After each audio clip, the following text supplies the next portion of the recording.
श्री चंद्रशेखर जी, धन्यवाद। घड़ी का और समय का ध्यान रखो। 6:30 बजे मंत्री जी मैं का जवाब आपके एक से एक शब्द की वैल्यू समझता, आप कहो मैं बैठ जाऊंगा सर। नहीं बोलिए, आपको बोलने के लिए देश की जनता ने धन्यवाद। धन्यवाद अध्यक्ष। हम आपदा प्रबंधन संशोधन विधेयक पर विचार कर रहे हैं सर, जिसमें मूल अधिनियम की 79 धाराओं में से 51 धाराओं में संशोधन का प्रस्ताव है। हालांकि ये संशोधन आवश्यक हो सकते हैं, परंतु यह तरीके कुछ जटिल हो सकते हैं, खासकर नए सदस्यगण मेरे जैसे के लिए, जिन्हें मूल अधिनियम और संशोधन विधेयक दोनों का अध्ययन करना पड़ता है। इस विधेयक की समझ में कठिनाई हो सकती है और विधायी प्रक्रिया में जटिलता आ सकती है। इस संदर्भ में मेरा सुझाव है कि यदि संशोधन विधेयक के माध्यम से मूल अधिनियम को ही प्रतिस्थापित करके एक नया विधेयक प्रस्तुत करे, तो यह न केवल विधेयक को अधिक स्पष्ट और समझने में आसान बनाएगा, बल्कि लेजिस्लेटिव ड्राफ्टिंग प्रक्रिया को भी सरल कर देगा। वर्तमान में संविधान की 7वीं अनुसूची में इसकी स्पष्ट एंट्री का उल्लेख नहीं किया गया है। मंत्री जी कृपया यह बताने का कष्ट करें कि वर्तमान विधेयक संविधान की 7वीं अनुसूची के किस एंट्री में कवर है। यह प्रश्न इसलिए महत्वपूर्ण है क्योंकि यदि हम इसे संविधान की 7वीं अनुसूची में स्पष्ट रूप से दर्ज करते तो यह विधेयक लाने का आधार और संसद की विधायी शक्ति को स्पष्ट रूप से मान्यता मिलती।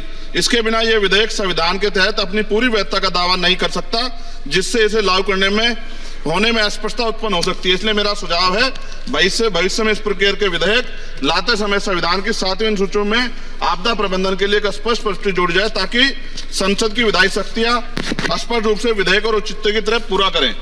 मेरा प्रश्न केंद्र सरकार द्वारा राज्य को आपदा के समय धनराशि और अन्य सहायता प्रदान करने की तरीके से संबंधित है।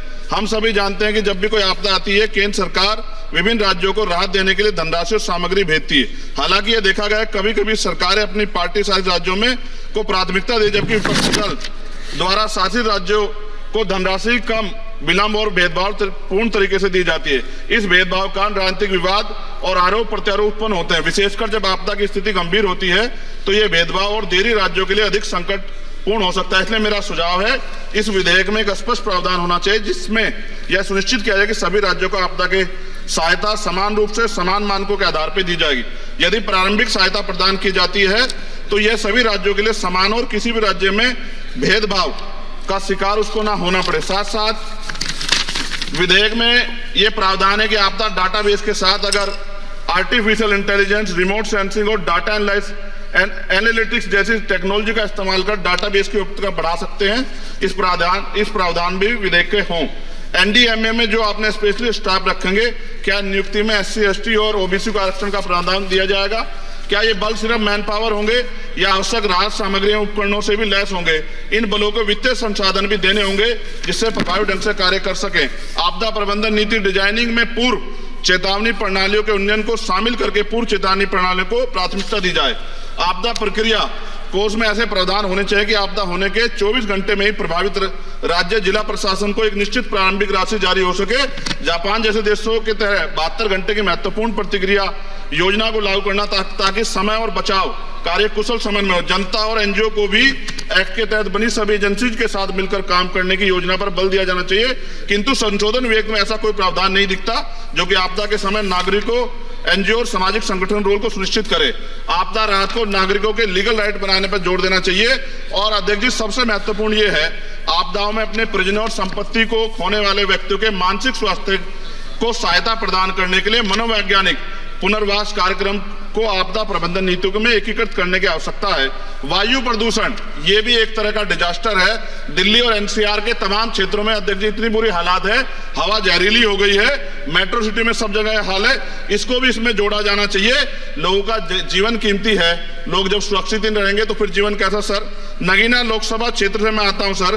किसानों को हर बार बाढ़ के कारण नुकसान होता है और जब वो जाते हैं दफ्तरों में तो अधिकारी धमकाकर भेज देते हैं वापस, कोई मुआवजा नहीं मिलता। मुआवजा के नाम पे खाना पूर्ति होती है। सभी लोगों में चिंता है अध्यक्ष जी। इसलिए मैं माननीय मंत्री जी से मांग करूंगा कि जो मांगे हम देश में रखी हैं, अगर उनको जोड़ दिया जाए तो इसका फायदा आम जनता, किसानों, सब उन वर्गों को मिलेगा जिनके लिए हम लोग सोचते हैं। और भारत बड़ा देश है, बड़ा भूवर्ग है, कहीं बाढ़ है, कहीं अग्नि है, कहीं जो है रेत की समस्या है, तमाम तरह की मुसीबतें यहाँ है। तो मैं माननीय अध्यक्ष जी आपके माध्यम से सरकार से मांग करता हूं और माननीय मंत्री जी से कि इस बिल पे, जिस विधेयक को और मजबूत करें जिससे इसका लाभ जनता को। माननीय अध्यक्ष जी आपका धन्यवाद। नहीं, नए सदस्य हैं, लेकिन उन्होंने बहुत अच्छा विधेयक पर बोला है। पड़ोस वाले भी समझ लो, अच्छा है। नहीं, ये तो पुराने,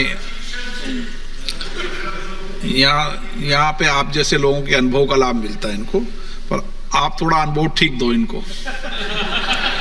श्री उमेश पटेल, और सामने से